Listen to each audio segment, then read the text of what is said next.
Добрый день, уважаемые коллеги, члены Республиканского учебно-методического объединения среднего профессионального образования. Наш институт является оператором взаимодействия со всеми членами УМО, и я от имени всего нашего коллектива приветствую вас на первом официальном заседании нашего Республиканского УМО СПО. Уважаемые коллеги, вы официально по приказу Министерства образования, науки и молодежной политики Республики Коми являетесь официальными членами Республиканского УМО. На первом заседании, которое было учредительным, уважаемые коллеги, мы определили регламент нашей работы на первом заседании. И я знаю, что каждый из вас получил повестку нашего заседания. Уважаемые коллеги, в рамках нашей повестки у каждого есть программа. Сегодня мы должны рассмотреть с вами 4 вопроса.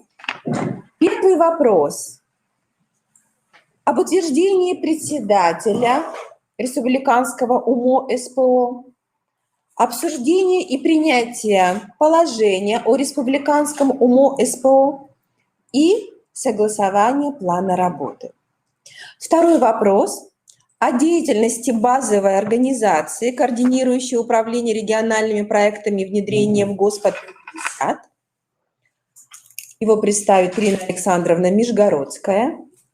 Об итогах конкурса профессионального мастерства преподавателей профессиональных образовательных организаций СПО «Преподаватель года» представит итоговую информацию Андрей Евгеньевич Майбров, председатель данного конкурса.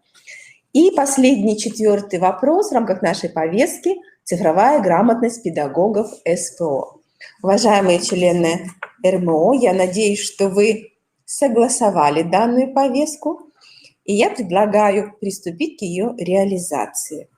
Мы на данном этапе не будем голосовать за повестку, а далее уже председатель, когда начнем с вами работать, в дальнейшем каждый вопрос повестки и повестку будет обсуждать, и вы будете голосовать. Согласны, коллеги? Уважаемые члены, мы подготовили для вас уже протоколы. Они у нас в рабочем варианте представлены. Да, коллег, у всех? Не у всех коллег, поэтому на сайте представлено, да, для обсуждения. Каким образом будет выглядеть протокол? Здесь будут представлены все вопросы, далее, как они обсуждались, мы принимаем решение по вопросу и далее уже официально публикуем на сайте.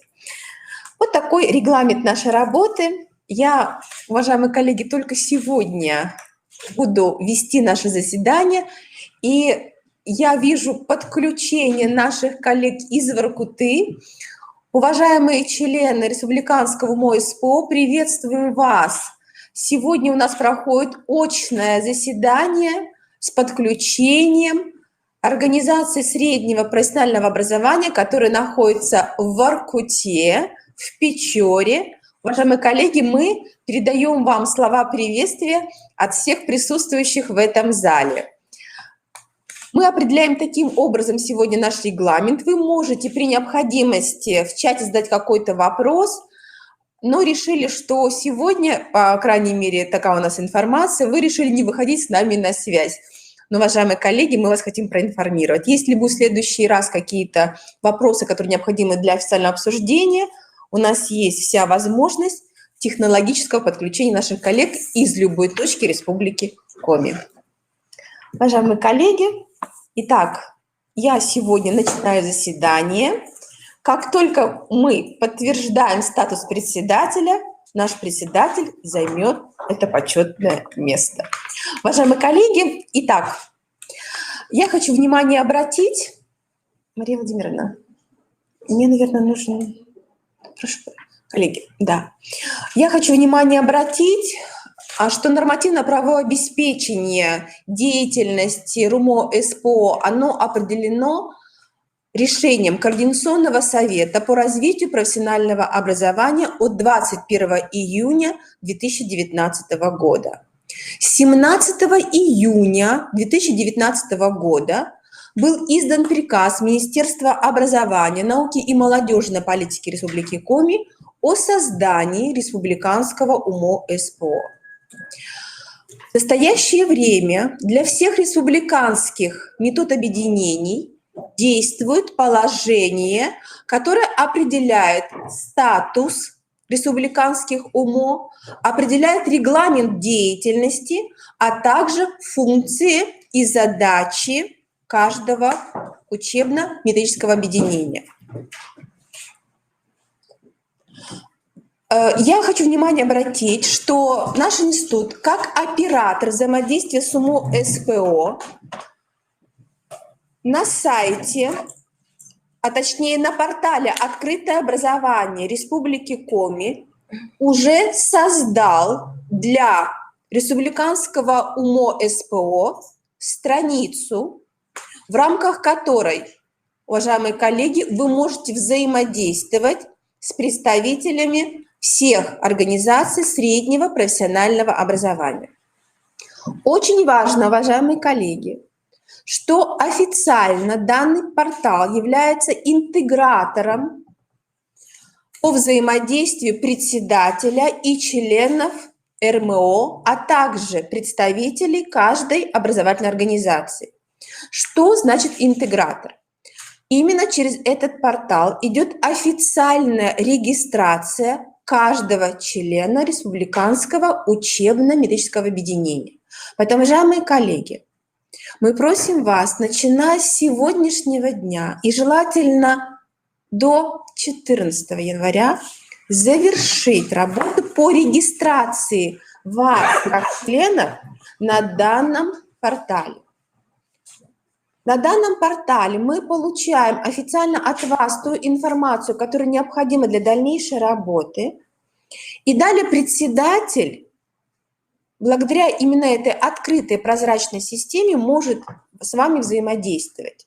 Также мы будем понимать, что благодаря именно этой системе на уровне республики, а также на уровне Российской Федерации будет сформирована официальная сеть тех экспертов, которые в дальнейшем будут работать и с вами как с РУМО, уважаемые коллеги. Далее нам важно до вас довести информацию, конечно, о председателе республиканского УМО. Итак, уважаемые коллеги, на первом заседании, оно было учредительным, уважаемые коллеги представили нам 4 кандидатуры. Уважаемые коллеги,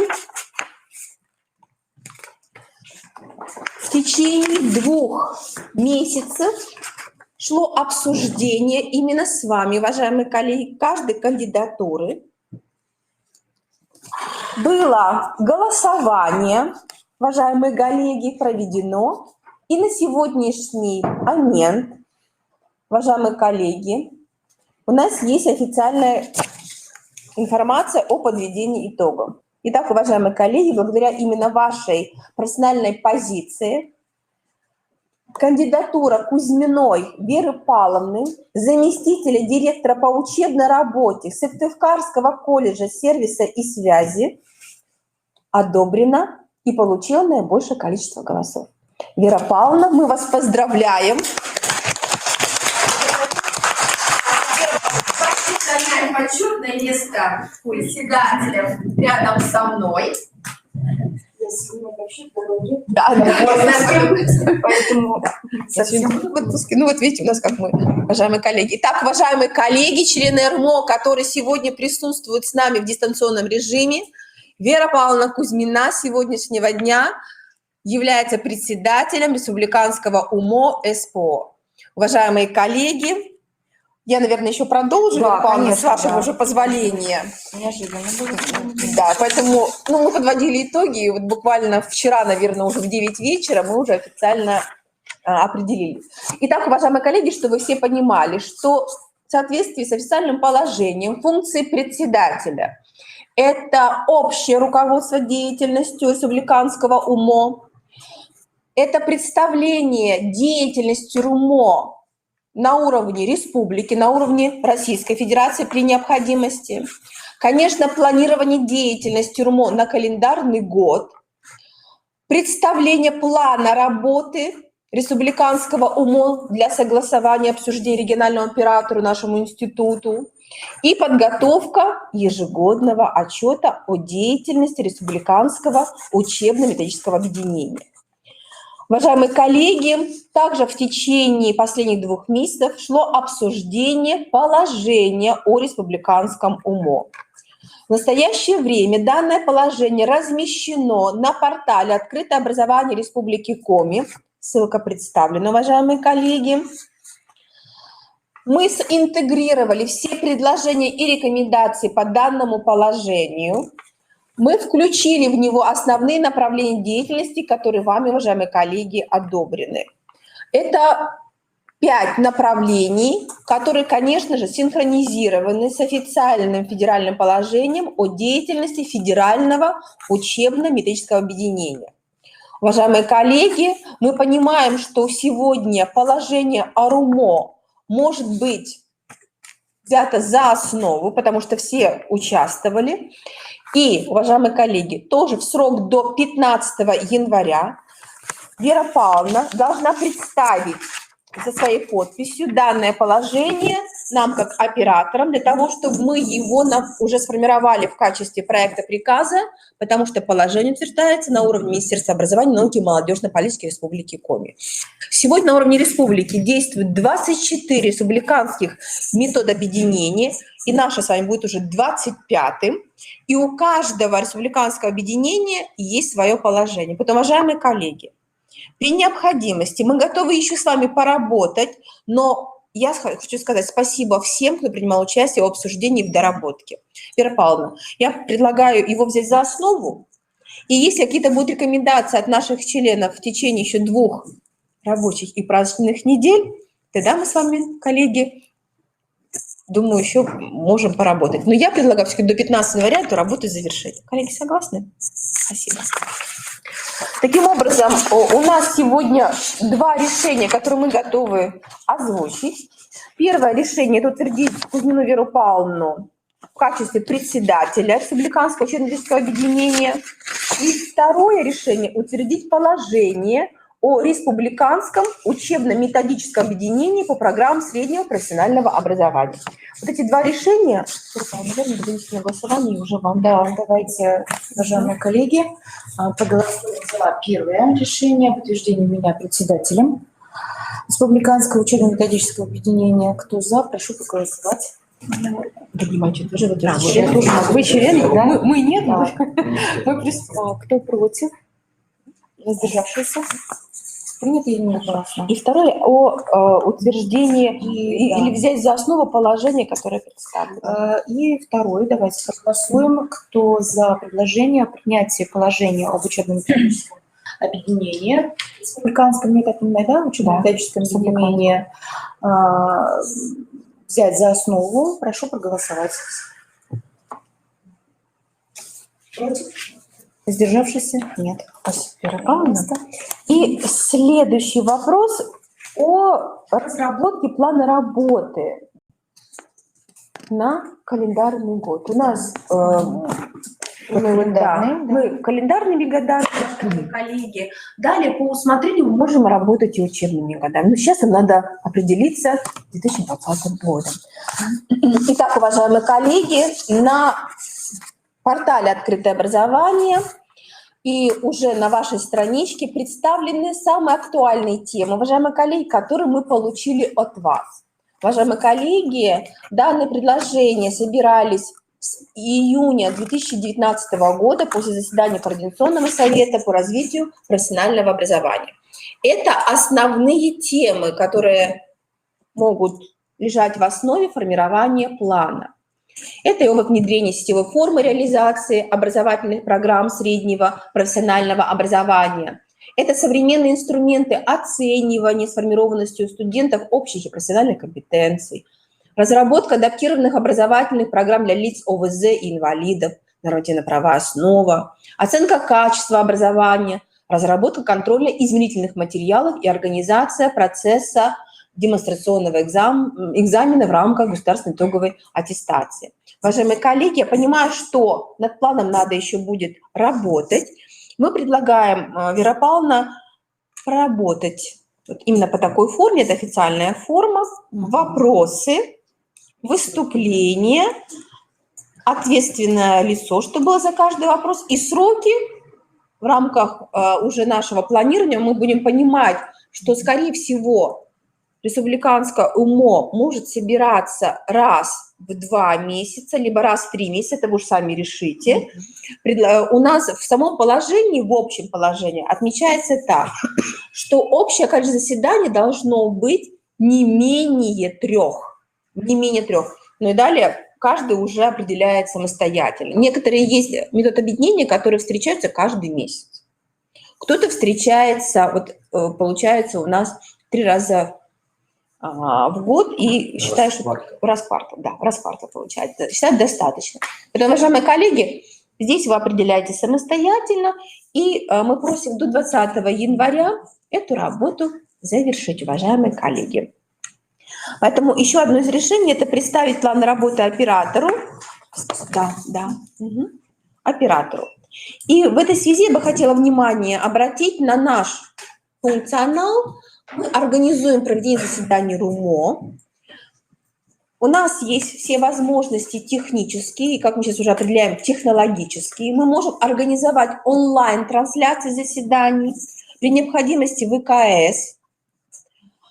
И, конечно, мы берем на себя обязательство сопровождать деятельность республиканского УМО по программам среднего профессионального образования на портале «Открытое образование Республики Коми», а также помогать готовить соответствующие документы, протоколы и решения. Уважаемые коллеги, таким образом, такая вводная часть, она у нас завершена. И сегодня на основе тех решений, которые были приняты на первом заседании, Вера Павловна, у нас 2-3 основных вопроса. Первый вопрос – это о деятельности базовой организации.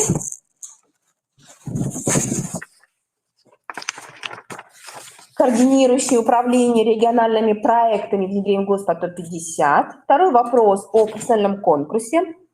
Как я уже говорила, и вопрос, который попросили нас включить, цифровая грамотность педагогов СПО. Последний вопрос был представлен на федеральном заседании УМО в декабре этого года, поэтому трансляция данных результатов, она сегодня важна, и Мария Анатольевна Габова сегодня представит те позиции, которые на Федерации заявляются в контексте развития системы среднего профессионального образования. Уважаемые коллеги, есть ли какие-то вопросы ко мне, как руководитель организации оператора деятельности? Я тогда готова на них сейчас ответить. Уважаемые коллеги, может, какие-то предложения? Да, спасибо большое. Вера Павловна, мы, наверное, передаем слово нашим коллегам, которые будут выступать. Пожалуйста, уважаемые коллеги. Я, наверное, уже... Галина Владимировна, я немножко в регламент хочу... Да, конечно. Меня попросили члены Республиканского учебно-методического объединения поздравить вас сегодня с днем рождения. Да. Спасибо. Пожелать вам здоровья, которое не купишь. Это точно. Счастья, которого не бывает мало. И удачи, у которой очень скользкий хвост. Спасибо, Андрей. Спасибо большое. На такой приятной ноте я вас оставлю. Мне очень приятно, что у нас такие активные члены республиканского объединения, и я знаю, что профессиональное сообщество вас поддерживает, и, конечно, нам очень важно, что ваши решения, они были на благо нашей всей системы. Спасибо, коллеги, удачи работать. Спасибо. Спасибо. Так, уважаемые коллеги, который мы с вами рассмотрим, это о деятельности базовой организации, координирующей управление региональными проектами внедрения в Госпотоп 50. Ну, я думаю, и по актуализированным стандартам тоже уже важно, да, потому что внедрение в Госпотоп 50 и актуализированным стандартам уже во многих организациях осуществляется. Давайте послушаем, потому что опыт работы как раз Сыктывкарского политехнического техникума, который уже проводил демонстрационные экзамены, выпускные квалификационные работы в форме демоэкзамена, он уже не первый год, наверное, второй, да? Поэтому есть о чем говорить, да? Ирина Александровна, пожалуйста, мы вас слушаем. Чуть содержание другой вопрос. Что готовили, рассказывать. Так, а что готовили? Мой вопрос – это как Республиканский институт развития образования является как базовой организацией по управлению региональным проектом внедрения ФГОС. Как политехнические. Да, не Это так. базовая организация. Понятно. Да. Все понятно.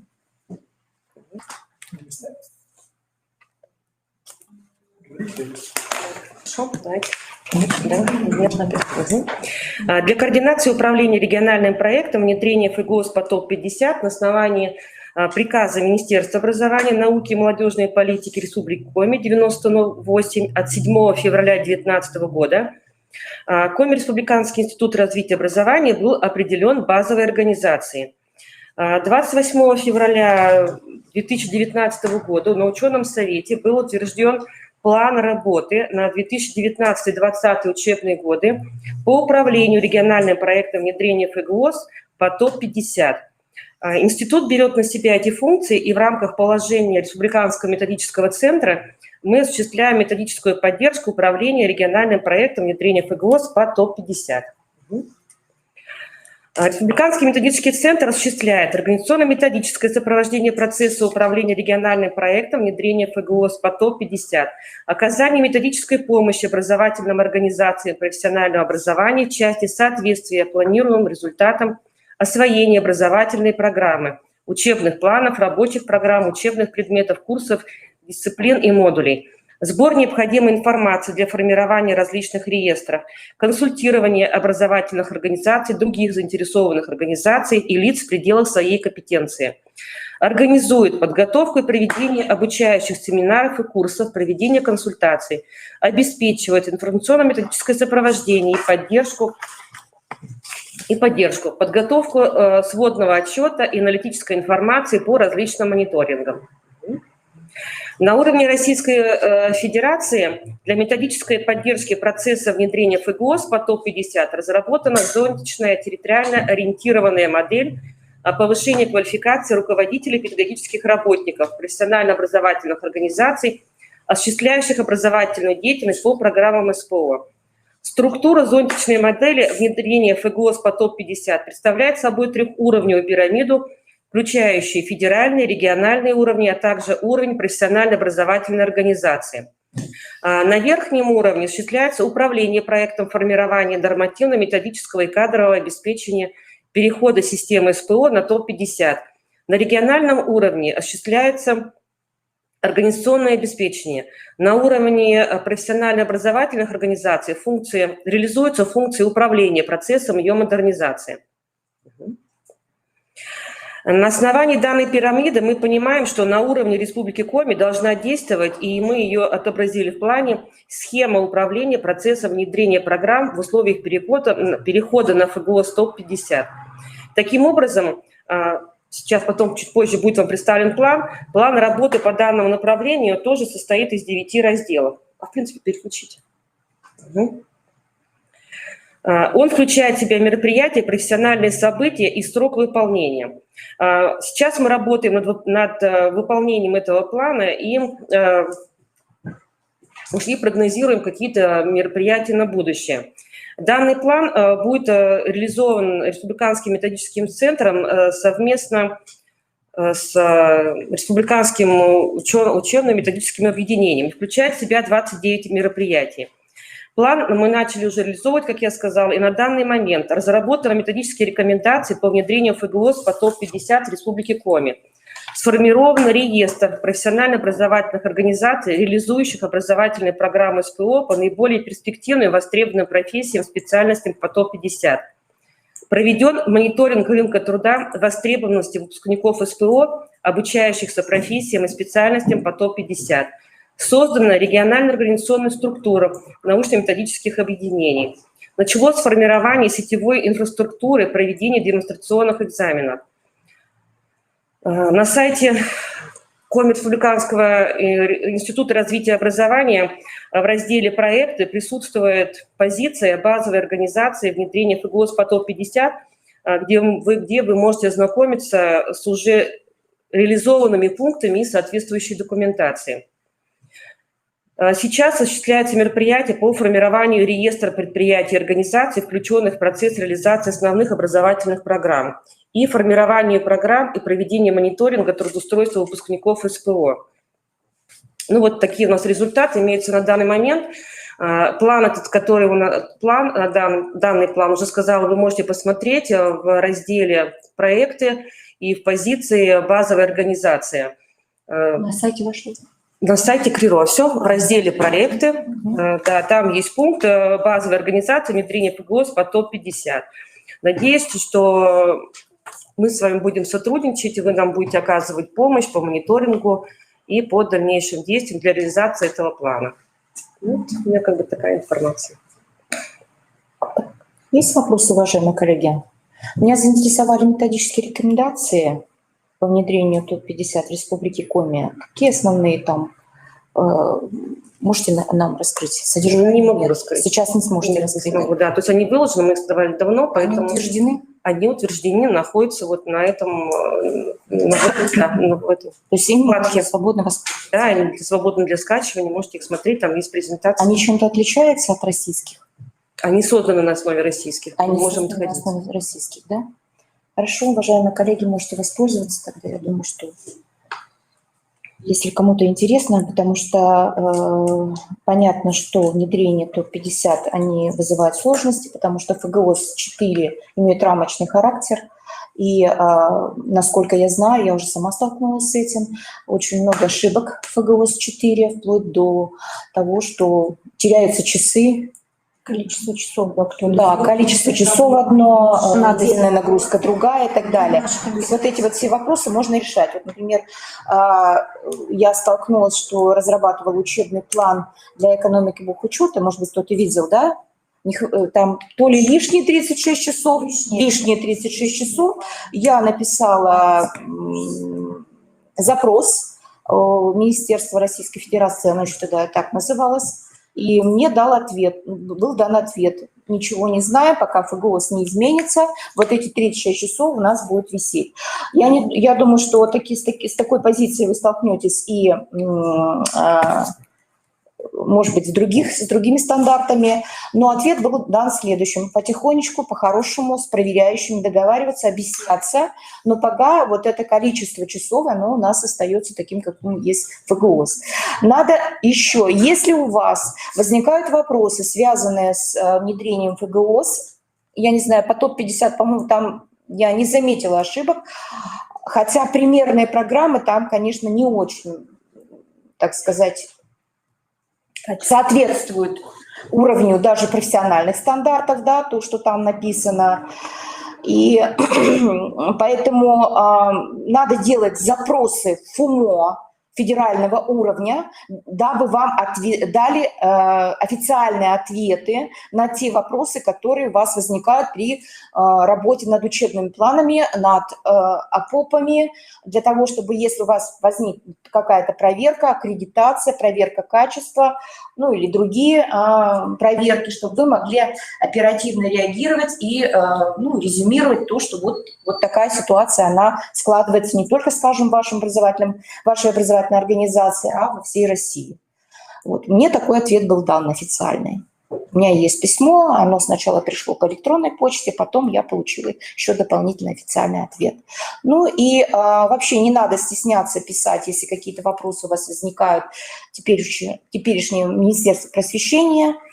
Они оперативно очень дают ответы на те вопросы, которые вас интересуют.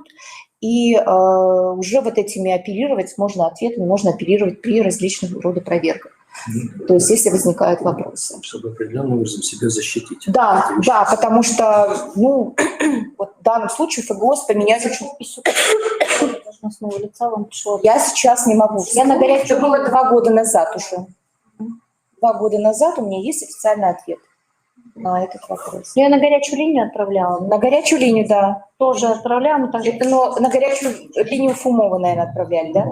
Я не помню, потому что в преддверии аккредитации такая же проблема по двум специальностям, плюс, то есть было 36 часов, соответственно, как бы ответ был такой. Причем одна из экспертов, не помню кто, она попросила даже как бы сообщить о результатах аккредитации, всплывет ли этот момент и как отреагируют на него эксперты. То есть поставить в известность. То есть они тоже Пока не всплыло, да? не в состоянии нам повлиять на это. Ну, пока будем надеяться, что Так, Ирина Александровна, спасибо большое за ту информацию, которую мы получили. То есть у нас есть Республиканский методический центр по внедрению ФГО по ТОП-50.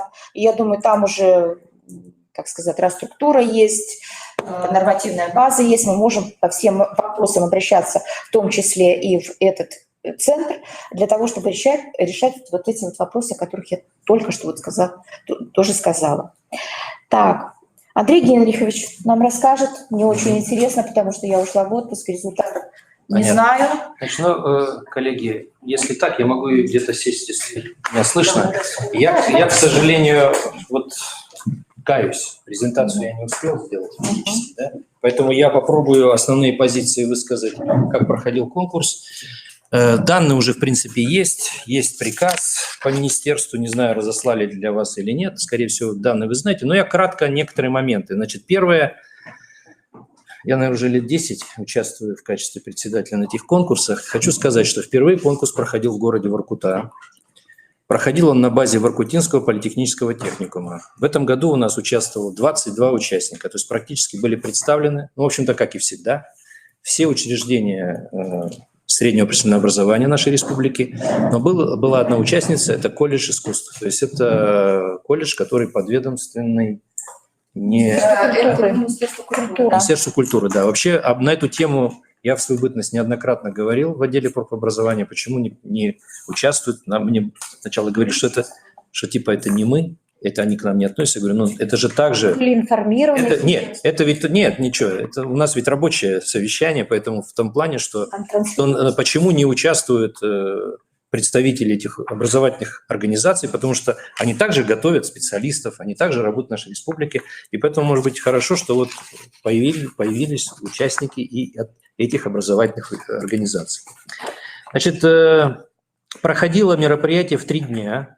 Комиссия, наш экспертный совет уже многократно, значит, участвовали. Ольга Валентиновна Воровская, всем известная, она тоже многократно была в качестве экспертов на конкурсах. Это Сыктывкарский государственный университет. Наркова Светлана Анатольевна, это отдел аккредитации, да? Она руководитель аттестации, да, правильно? Центр аттестации, да.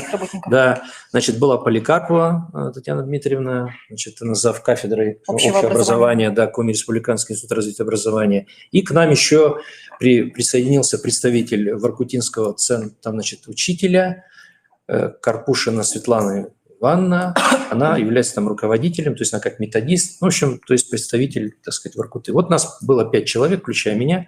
Значит, мы работали вот в течение 3 дней. Хочу сказать, что конкурс был очень напряженный. В каком плане? Ну, на эту тему какие-то проблемы я в конце скажу. Я их озвучил и Афанасьевой Маргарите Александровне, да, и вообще сказал, что ну, вообще-то нельзя так СПО в течение 2 недель 4 республиканских мероприятия проводить, потому что это, говорю, лихорадит народ, и хотя они сказали, что это как бы связано с тем, что, ну, определенное финансирование, да, но, говорю, все-таки лучше планировать так, чтобы образовательные учреждения работали более-менее равномерно, потому что подготовка любых конкурсов, любых участников, будь то ступени роста, будь то WorldSkills, это всегда большая напруга на образовательное учреждение, всегда, да, для всего коллектива, Поэтому я думаю, что и вот уровень готовности в этот раз конкурсантов был хуже, чем 2 года назад. Потому что это чувствовалось, именно то, что это произошло вот так. Ну, это чувствовалось. 2 недели, это есть 2 недели. Да. Мы все, наверное, Значит, было 3 этапа. Первый конкурс – это методическая разработка. Значит, были присланы методические разработки, но могу сказать, что по методическим разработкам, сразу скажу, что практически там методических разработок по большому счету не было. Вот это были технологические карты уроков, То есть те разработки, которые были, то есть назвать их, по большому счету, ну, очень сложно. Но мы, тем не менее, оценивали, все равно оценивали, потому что мы понимали ситуацию. И поэтому тут есть большой вопрос по тому, как, значит, вообще структурировать и разрабатывать методические разработки для конкурса. Второй конкурс был «Визитная карточка». Было достаточно интересно, педагоги много рассказывали о себе, и всегда мы очень доброжелательно, кстати, вроде не было больших нареканий на комиссию, мы очень были всегда доброжелательны, задавали вопросы, старались всегда благодарить педагога, потому что знаем, в каком напряжении он находится. Тем не менее, визитная карточка тоже очень много вопросов. То есть почему-то некоторые говорят, что нужно говорить о себе все, что угодно, как можно больше и так далее. Некоторые вот так высказывались. И вообще-то визитная карточка – это визитная карточка своего педагогического опыта, своей методической системы. И поэтому могу сказать, что конкурсная комиссия всегда смотрит, что разработано в методических рекомендациях, что он представляет в качестве визитной карточки своего опыта и как он это демонстрирует на своем уроке. Вот если все это как бы сходится, вот все эти три вещи, ну тогда вот чувствуется система. Но у целого ряда конкурсантов это не было. То есть в методическом там одно, на визитной карточке другое, на уроке немножечко третье. Поэтому вот в этой ситуации как бы такие моменты они встречаются. 22 участника в течение дня, ну это в принципе уже нормально, но вот 2 дня было проанализировать и, так сказать, ну не хочу сказать прослушать, а выслушать, потому что вот Вера Павловна знает, она 2 года назад была в комиссии, как это не просто 11 уроков в день. То есть мы за 2 дня просмотрели 22 урока. Мы работали с 8:30 до 7 вечера. То есть это, конечно, очень, ну как бы непросто. И конкурсантам в том числе, особенно тот, кто по жеребьевке выступал последним. Кроме того, в Воркутинском политехническом техникуме там же все-таки не так много народу, как, например, в Сыктывкаре. Да? У нас всегда можно было в разные училища, училище, извините, называю, да, по-старому, так сказать, в учреждении СПО, да, и поэтому, конечно, нагрузка была тоже на студентов очень большая, приходилось там, некоторые группы двигались и были на 2 уроках, на 3 и так далее, то есть они, ну, их одни и те же где-то группы. Вот, поэтому, конечно, это определенный отпечаток откладывает в том плане, что ведь когда мы проводили в Сыктывкаре, то здесь происходило так. Педагог, в принципе, ну как сказать, заказывает определенных студентов, которые, ну скажем, в теме вот, хотя бы по данному направлению. Да? И поэтому здесь возникали некоторые моменты, когда педагог пытался работать, а студенты немножечко вот не сразу включались. Хотя, еще раз говорю, мы очень благодарны Воркутинскому политехническому техникуму. У них очень интересные студенты, педагоги и так далее. То есть это, конечно, они очень большую работу в этом плане провели. То есть тут это не отнять. Да? Но я просто говорю о нюансах, которые нужно учитывать в следующий раз, через 2 года, чтобы это. Но мне сказали в министерстве, что, Андрей Геннадьевич, мы поняли вашу, так сказать, позицию, будем проводить в Сыктывкаре. То есть как бы, конкурсы будем проводить в Сыктывкаре. 3-й конкурс – это… 3 конкурса, то есть 3 – это первый визитная, это методическая разработка, это визитная карточка и, значит, урок. Но в целом могу сказать, что всех педагогов мы благодарили, все педагоги – это звезды, безусловно. Но чувствовалось, что, может быть, недостаточно подготовки в том плане, что времени не хватило и так далее. Вот это ощущалось, что что-то было немножко вот как-то, вы знаете, как бывает, когда педагог в этой системе современных технологий работает постоянно, это ощущается. А когда, предположим, какие-то вещи подготовлены, накануне, они вот ощущались, прямо вот чувствовалось, что педагог немножечко, это, вы знаете, для профессионала это интуитивно чувствуется, что вот он немножечко где-то чувствовал, может, себя неуверенно. И в целом результаты сложились так. То есть все эти люди, которые участвовали, если с ними хорошо поработать, я могу сказать, что через 2 года будет очень серьезный такой, такой между ними. Да?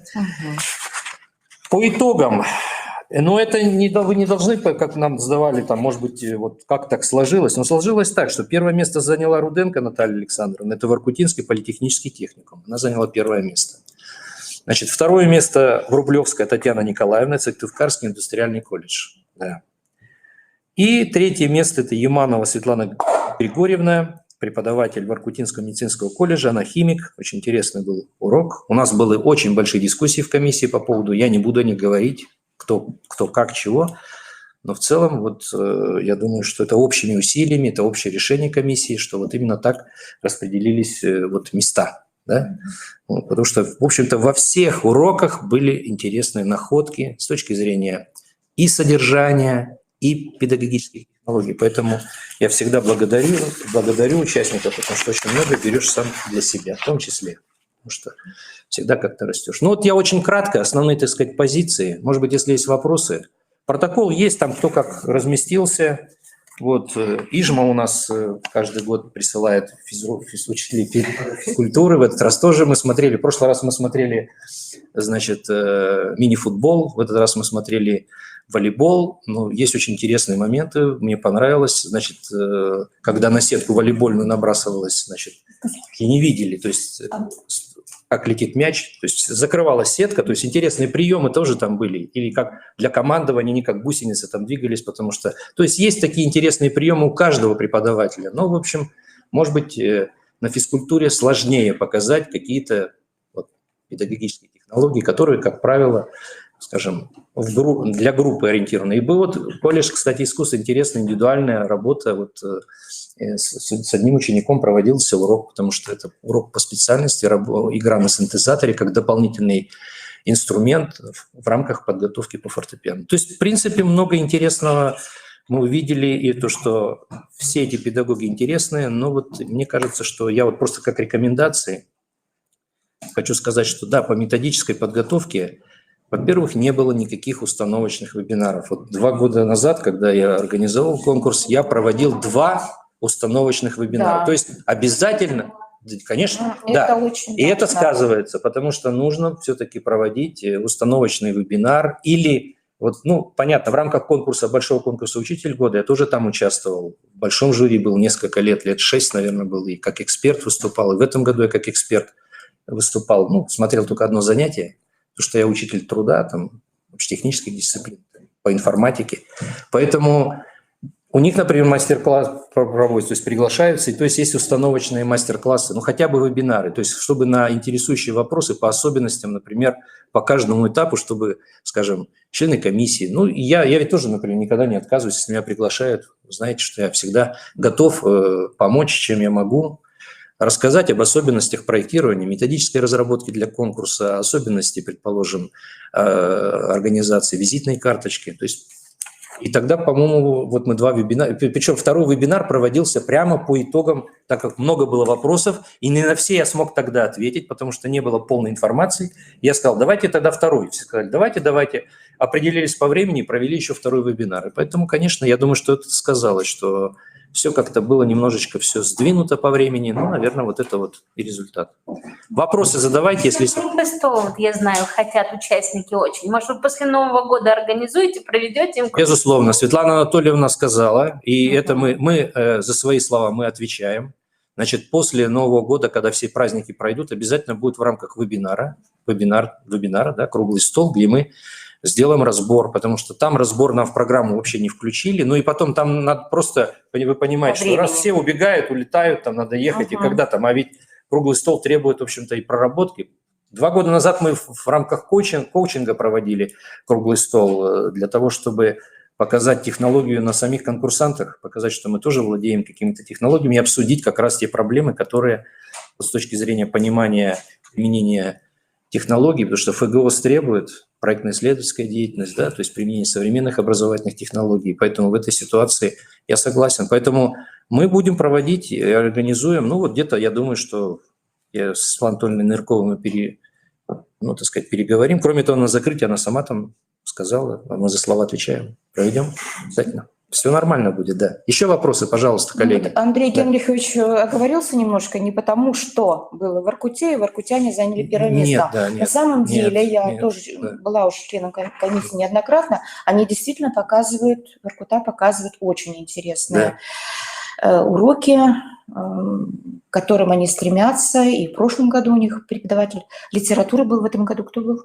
Не помните? Первое место? Да. Она спецтехнологии. Там, Спецтехнологии, да, она да? там что-то связано, ну, не совсем спецтехнологии, то есть, ну, профессиональный предмет, там как-то вот он, по-моему, что-то связанное с то ли метеорология, по-моему, метеорология, преподаватель метеорологии, да. Второе место преподаватель английского языка, иностранного. Мне что понравилось, там были преподаватели, там три преподавателя иностранного языка были, английского. Вот, значит, это Сыктывкарский политехнический техникум, значит, вот Сыктывкарский индустриальный колледж и Воркутинский горный техникум. 3 преподавателя. И вот в Рублевской она, чем, во-первых, с точки зрения, как она вообще закрутила всех с самого начала в продуктивной деятельности детей, и потом профессиональная ориентированность. Вот у Сыктывкарского политеха тоже было, вот, но вот Волкова, которая с Воркуты, она язык вела, но вела язык, ну как язык, все-таки в профессиональной подготовке должно быть язык, общеобразовательный предмет, должны нести профессиональную направленность, и поэтому должно как-то соединяться с А вот этого там не было. И поэтому вот эти педагоги-то и победили, вот, потому что она как раз иностранный язык именно в профессиональной деятельности подвязана, это было действительно...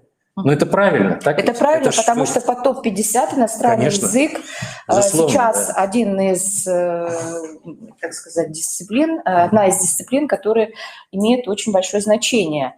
И именно он сейчас не просто иностранный язык называется, да, по топ-50, а он называется иностранный язык Профессиональной деятельности. Да, это да. уже не как общеобразовательная Да, дисциплина. да. И поэтому я думаю, что здесь те образовательные учреждения, которые направили преподавателей именно иностранного языка, это очень так приятно и, наверное, правильно. Ну, если есть еще вопросы, я отвечу. Если нет, что-то я думал, что быстрее получится. Ну, в смысле... Если у коллег нет вопросов, разрешите, я задам. Пожалуйста. Вот в русле нашего следующего сегодняшнего вопроса. Как бы вы оценили уровень цифровой грамотности участников конкурса? Да. Но если говорить о применимости именно современных технических средств, электронных гаджетов, практически каждый педагог применял.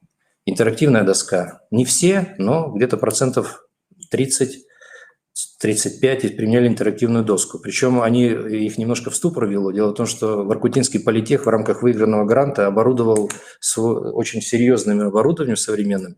И, в общем-то, конкурсантам пришлось, то есть у них возникали, ну, они готовились, конечно, у них было время, но они вот чувствовали, что вот современное оборудование, с которым они вообще как бы впервые столкнулись, это вот вызывало у них тоже определенные трудности. Что касается традиционных вещей, связанных там вот использованием там презентационных материалов, там видео, но это, по-моему, практически каждый сегодня. Вот из конкурсантов это все применял. Они использовали самостоятельно созданные ресурсы или какие-то готовые? Кое-что было и использовалось, но в основном, да, ну, скажем так, методом компиляции. То есть они, видимо, используют и там, значит, что-то свое. Но все равно это их продукт. Ну, Я всегда считаю, адаптируют. конечно, это все равно их продукт, пусть это даже берется откуда-то, но тем не менее, да. Поэтому по цифровой грамотности, я думаю, что тут... В наш разговор включилась Марина Анатольевна, да? Так, поэтому давайте ей предоставим Поэтому, слово. коллеги, если что, я просто откланяюсь. Хорошо. Благодарю за то, что вы меня выслушали. Давайте послушаем, потому что тоже этот вопрос... Есть потом кое-какие мысли. Коллеги, а мы поговорим с вами о цифровой грамотности современного педагога. И когда мы об этом термине упоминаем, то здесь нужно говорить о цифровой грамотности и в широком смысле этого слова, да, и в цифровой грамотности применительно именно к педагогической деятельности. Я прошу показать следующий слайд. Здесь представлено определение, которое дает Организация определенных наций цифровой грамотности в широком смысле этого слова. Да, и под цифровой грамотностью понимается способность безопасно и надлежащим образом управлять информацией, понимать ее, интегрировать, обмениваться, оценивать, создавать свою собственную информацию, получать доступ к ней с помощью цифровых устройств и сетевых технологий для участия в экономической и социальной жизни. То есть мы с вами можем говорить, что цифровая грамотность в широком смысле включает в себя 3 основных таких компонента. Да, это цифровое потребление, это цифровые компетенции и это цифровая безопасность.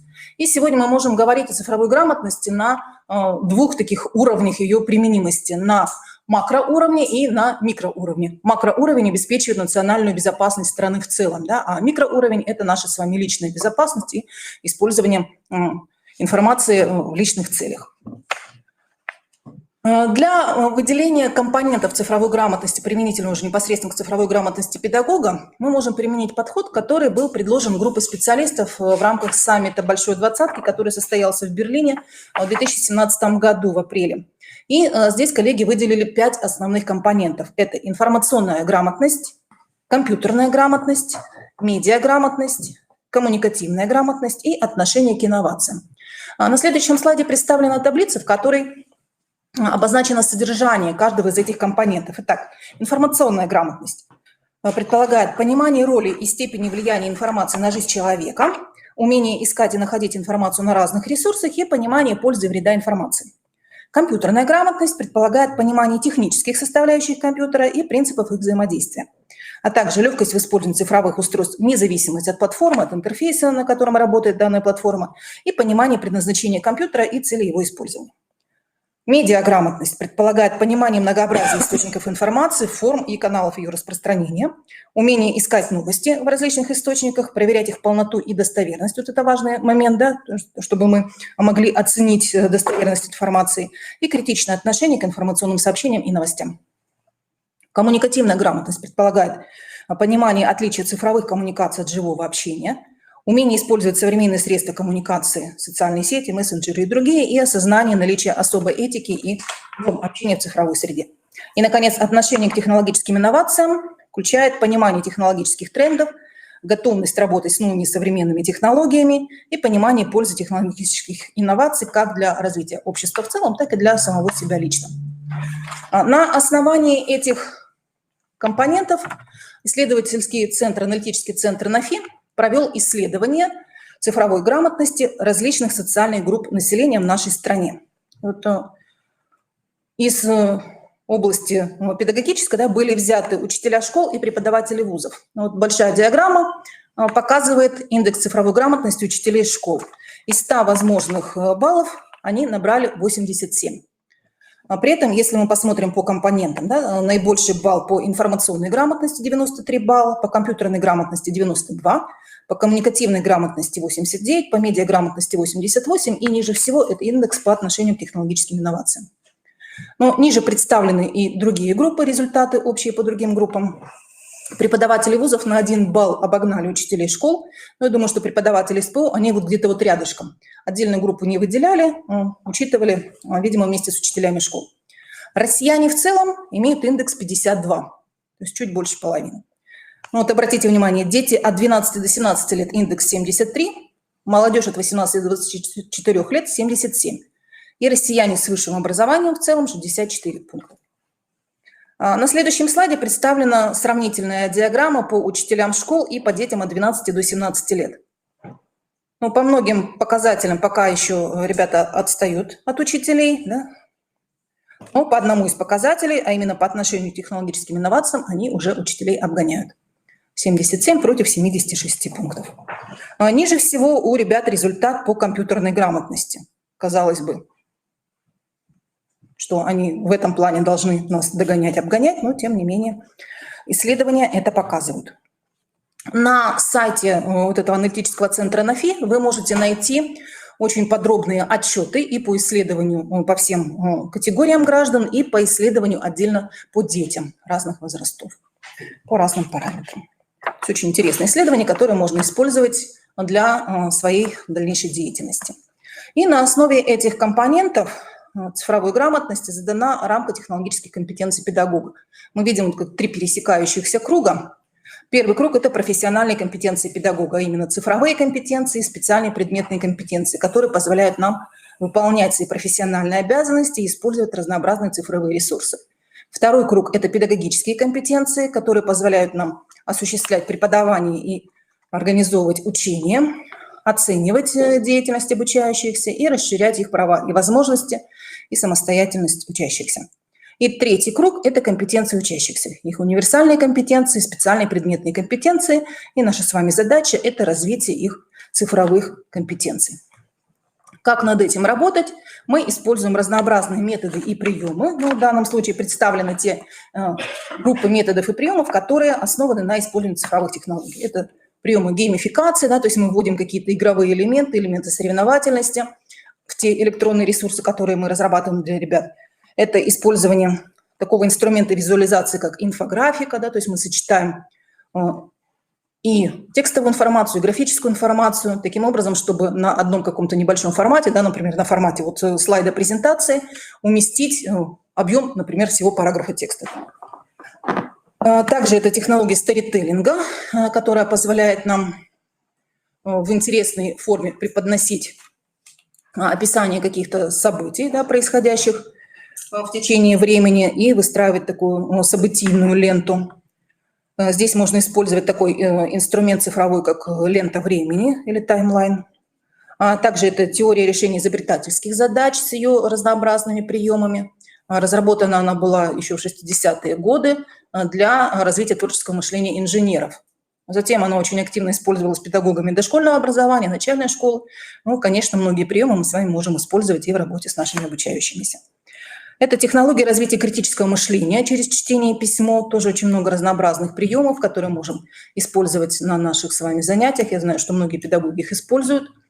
И в настоящее время есть уже инструменты цифровые, которые позволяют эти приемы автоматизировать. И, конечно, это различные инструменты медиадидактики. Среди дидактических средств, прежде всего, мы используем разнообразные инструменты и сервисы Web 2.0. То есть это сервисы, которые позволяют совместно создавать содержание образовательное, да, образовательный контент. Много различных групп сервисов существует. Это и сервисы закладок, и фотосервисы, и видеосервисы, и сервисы для построения карт знаний, сетевые офисы. Google, например, да, самый такой известный офис, Office 365 тоже можно здесь назвать. Это программы для общения в режиме онлайн, и графические сервисы, сервисы для создания коллективных гипертекстов, для ведения сетевых дневников и так далее. И, конечно, сегодня большое распространение получают такие дидактические средства, которые объединяют в себе множество различных сервисов. Например, сервисы, которые позволяют построить виртуальную среду или использовать дополненную реальность в процессе обучения. Это искусственный интеллект, который мы используем для построения обучающих программ, для программ оценивания, да, например, чат-боты мы можем создавать и использовать. Ну и, конечно, это средства мультимедиа, которые позволяют нам сочетать разнообразную информацию в рамках, ну, допустим, одного урока. Да? И сегодня существуют уже такие дидактические средства, которые рекомендованы к использованию в образовательном процессе, и в нашей республике они очень активно применяются. Прежде всего, это Российская электронная школа, бесплатный ресурс, бесплатная платформа, на которой не только представлены различные предметы учебные, да, с 1 по 11 класс, но и очень богатый материал, который мы можем использовать в организации внеурочной деятельности. Там есть и театральные постановки, и очень много фильмов, записей фильмов по литературным произведениям. Можно найти там и виртуальные экскурсии по музеям страны, в том числе мы находили там по Республике Коми, тоже много музеев представлено. То есть тут очень интересный, богатый материал, который можем в нашей практике использовать. А также у нас в республике очень активно внедряется платформа Учи.ру, Я-класс, Яндекс.Учебник и другие. Но среди форм организации деятельности, которые будут способствовать формированию цифровой грамотности обучающихся и совершенствованию нашей с вами собственной цифровой грамотности, выступает, конечно, организация смешанного обучения по технологии перевернутого класса или по ротации станций. Это участие наших ребят в проектах и исследованиях, в различных цифровых лабораториях. И это, конечно, возможности онлайн-обучения на различных онлайн-платформах. Это возможность участия в сетевых образовательных событиях и путешествиях. В среднем профессиональном образовании очень активно мы используем сейчас, да, это вот обучение через опыт, различные деловые симуляции, игры, обучение действиям. Это возможность построения индивидуальных траекторий за счет использования технологий адаптивного обучения. И это, конечно же, социальное обучение, коллаборация, совместное создание контента. И сегодня можно говорить уже о формировании, сформированной такой модели проникающего обучения, которая сочетает формальное обучение в виде классных занятий, конференций и других форм, неформальное обучение и социальное обучение. Особо актуальна вот эта информация будет для вас в связи с тем, что сегодня разработан такой сайт, который называется ГОС-СПО «Перезагрузка». Разработал его Федеральный институт развития образования Российской государственной академии народного хозяйства и государственной службы при президенте Российской Федерации. Сайт разработан в рамках проекта, который звучит так: разработка моделей интенсификации освоения образовательных программ в условиях актуализации федеральных государственных образовательных стандартов и оптимизации образовательного процесса в образовательных организациях, реализующих программы среднего профессионального образования.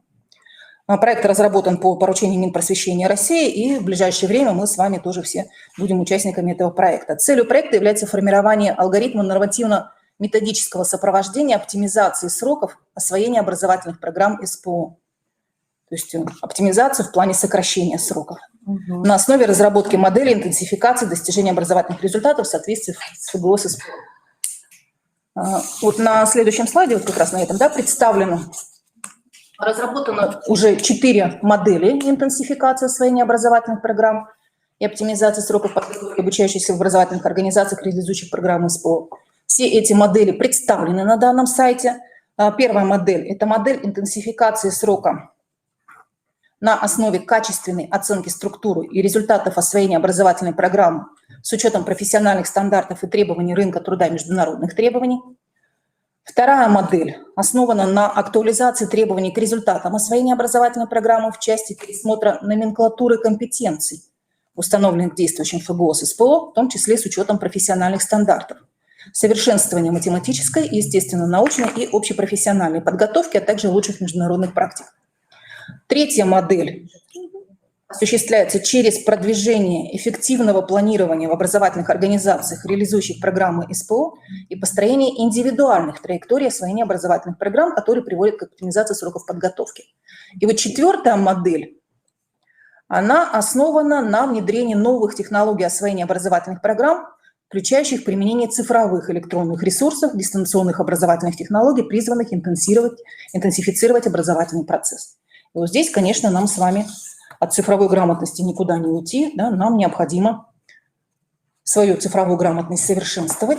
На данном сайте представлены методические разработки, представлены видеозаписи и презентации вебинаров.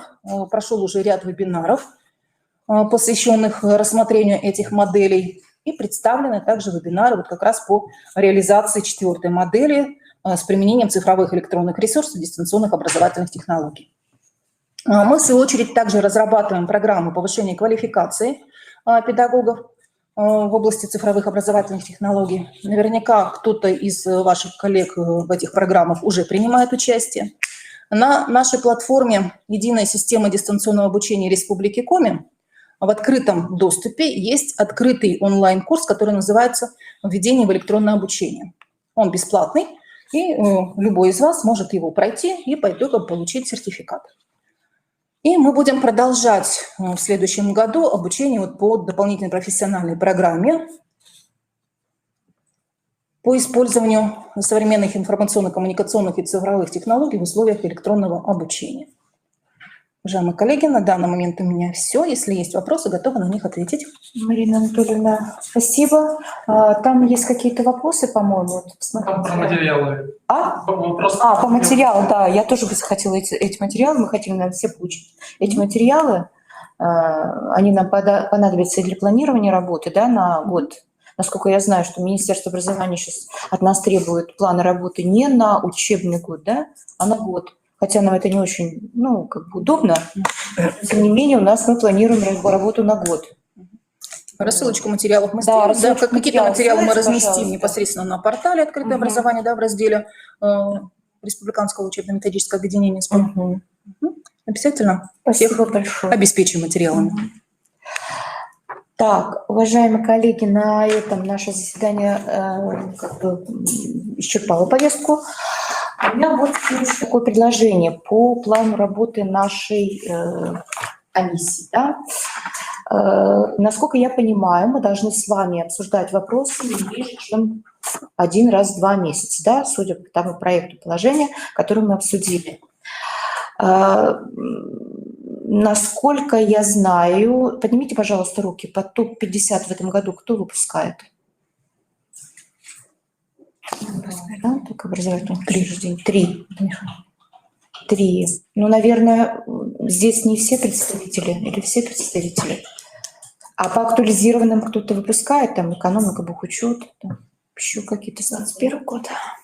Кто? 21 год. Следующий год. Да?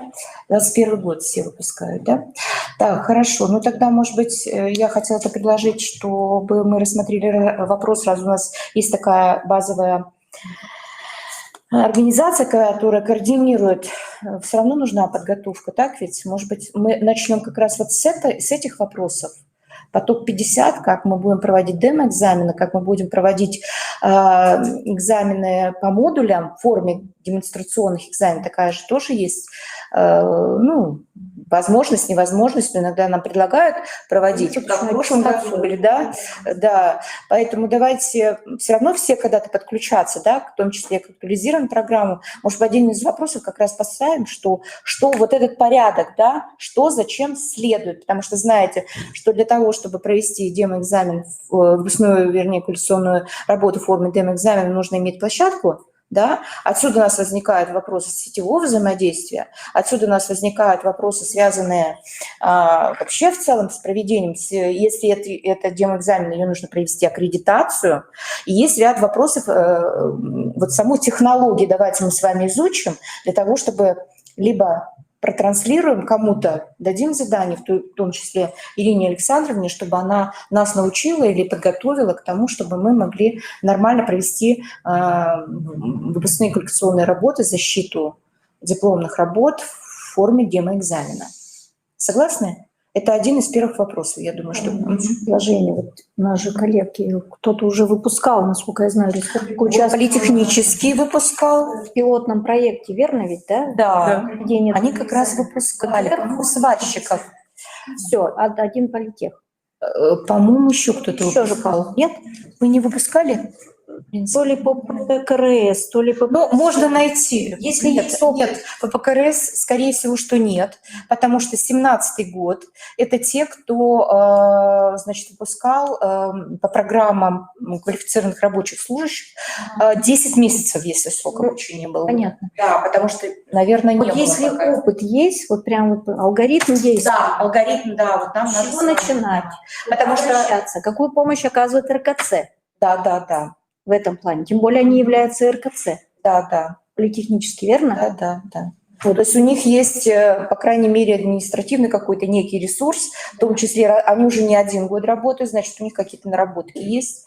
Поэтому давайте мы их заслушаем. Да, вот жаль, что у нас уважаемая Ирина Александровна вышла, но я думаю, что после Нового года, я уже 9 числа выхожу, я уже к ней обращусь, чтобы они подготовили одно из самых первых заседаний, чтобы мы с вами выслушали, каким образом проводить защиту выпускных квалификационных работ в форме демо-экзамена, что это такое и с чем это едят. Согласны? Так, и, пожалуйста, я так вести свою работу, что обязательно буду подключать каждого из вас к тому заседанию подготовки такого. Установим тематику, да, обсудим наиболее, пожалуйста, наиболее, так сказать, злободневные вопросы, которые у вас в организации появились, пожалуйста, не стесняйтесь, я открыта, я в доступе. Значит, вы можете мне звонить, вы можете мне писать, и мы можем обсудить те или иные вопросы, которые важны именно для вашего образовательного учреждения. И хотя те вопросы, которые были обозначены вот сегодня, да, не в повестке, а в плане работы, они действительно актуальны, они значимы, но, возможно, среди вас есть еще такие вопросы, на которые вы хотели бы получить ответы от нашего сообщества. Сообщества преподавателей, методистов, заместителей директоров, для того, чтобы мы выпускали качественных специалистов. Есть еще вопросы?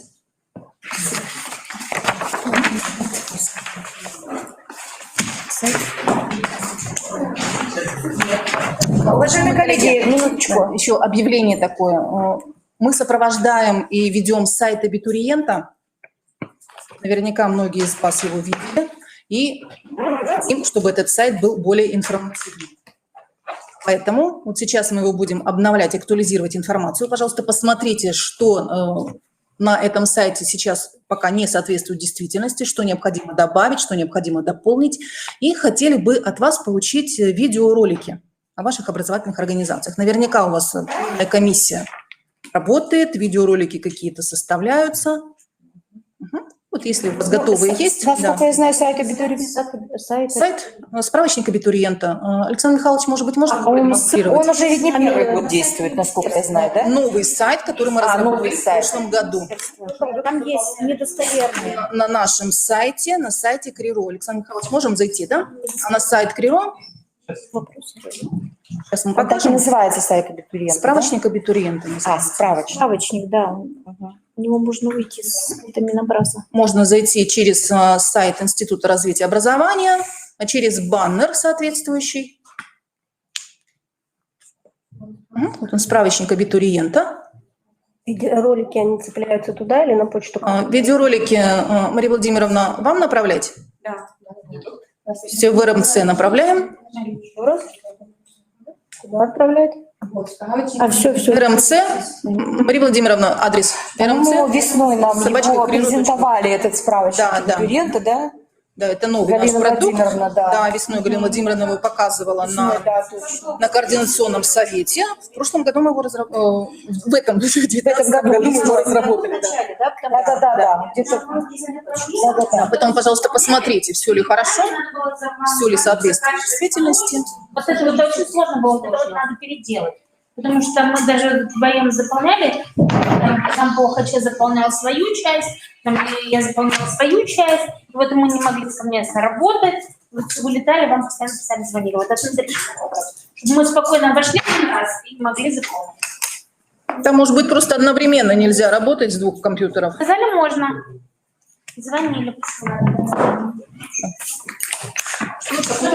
Желание. Конечно, всех поздравляем с наступающим Новым годом. Желаем успехов во всех ваших сферах, в том числе в повышении цифровой грамотности.